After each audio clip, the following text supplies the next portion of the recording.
అదే నిరుద్యోగులు కాంగ్రెస్ పార్టీ వచ్చిన తర్వాత 2 లక్షల ఉద్యోగాలు వస్తాయని చెప్పి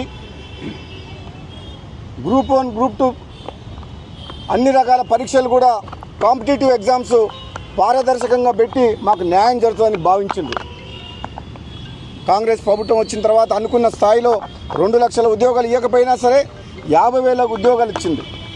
కానీ ఈరోజు మిగతా దాదాపు 30 లక్షల మంది నిరుద్యోగ యువత ఈ తెలంగాణ రాష్ట్రంలో మిగతా 150,000 కూడా ఉద్యోగాలు కూడా భర్తీ చేయాలని డిమాండ్ చేస్తున్నారు. కాబట్టి నేను అందరికీ కూడా చెప్తున్నా, ఈరోజు నిరుద్యోగ యువకులకు మీరు ప్రత్యేకంగా నన్ను ఆహ్వానించడం వల్ల ఈరోజు మీకు ఒక అండగా ఉంటందుకు, ఒక శాసనసభ్యునిగా కాంగ్రెస్ పార్టీ ఎమ్మెల్యేగా కూడా మీకు హామీ ఇస్తందుకు మీరు అధైర్యపడొద్దు.